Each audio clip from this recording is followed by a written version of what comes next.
Okay, so introduce yourself to the audience. Yeah, so I'm Alexander Moe. I'm a doctoral candidate here in the PhD program at Texas Tech University College of Media and Communication.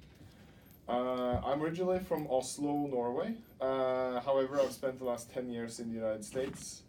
I have completed, well, soon to be completing, all my higher education in the United States.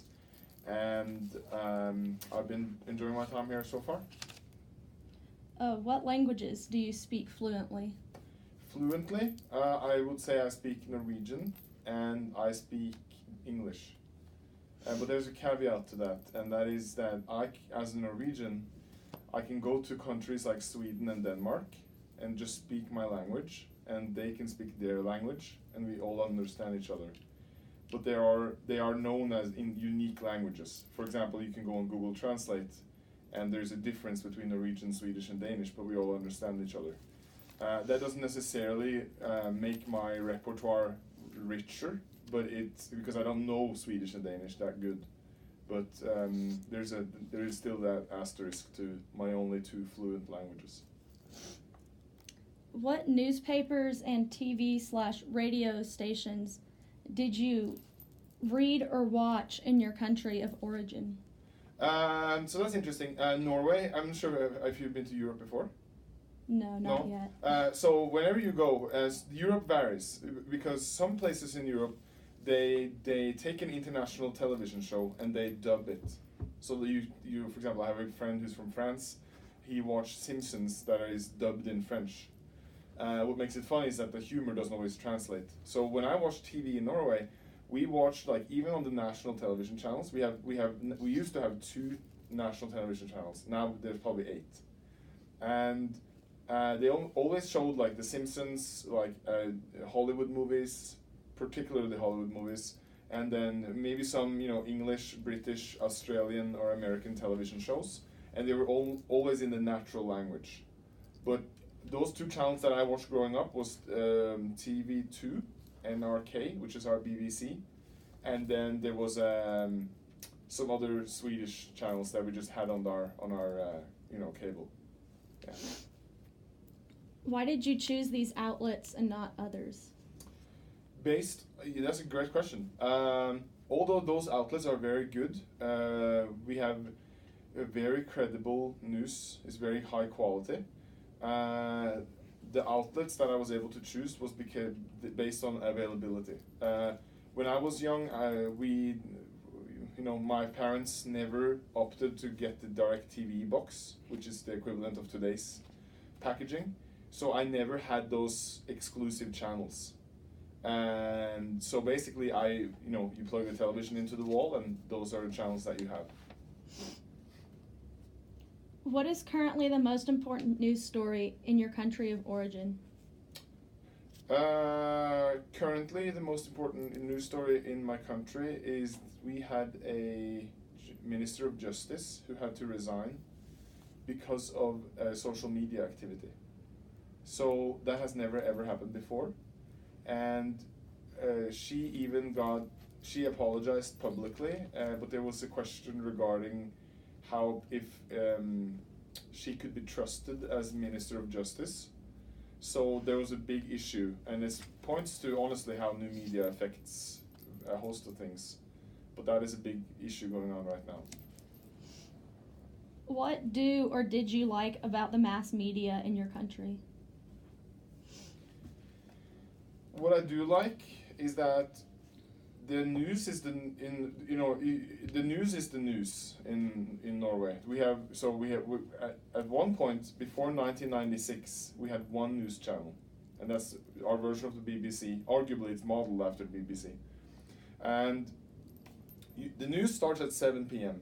and then in a few years later the news was like maybe repeated it once more with maybe some new instances at 9 p.m.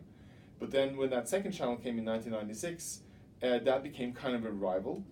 And so the news in Norway has traditionally started at 7 p.m., but that new channel had their only newscast at 9 p.m., so they didn't do it twice. Right now they have maybe news like modeled after CNN, news every day. But what I liked about that is that there was a uniform sense of what was going on. When there was a Hollywood movie on television, you came to school the next day and you said, "Oh, did you guys watch, Armageddon or something?" And everybody watched the movie.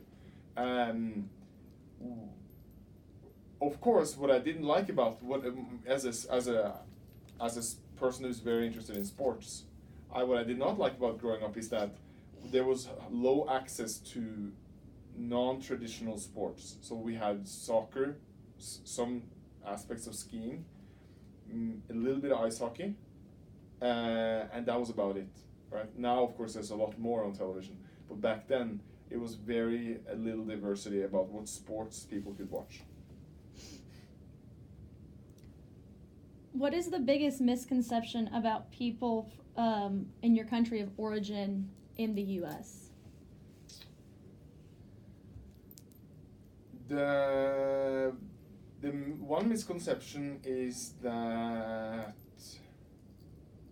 if you think about the history of Norway and the collaboration with the United States, one misconception is that everybody in Norway is a socialist.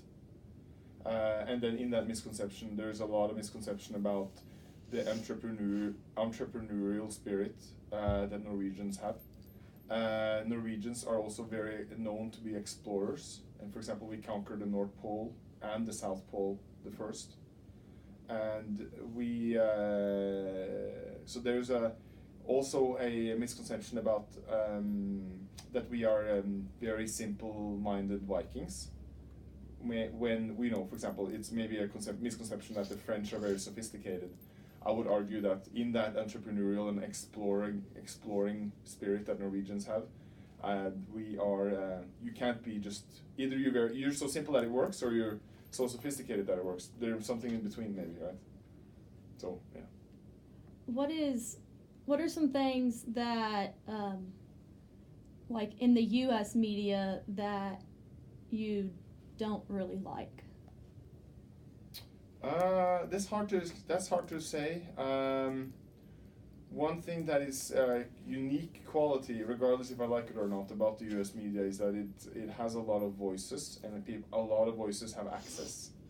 So then you get to hear viewpoints that maybe can strengthen an already ongoing discussion, or it could make that already ongoing discussion become weaker because of all the viewpoints.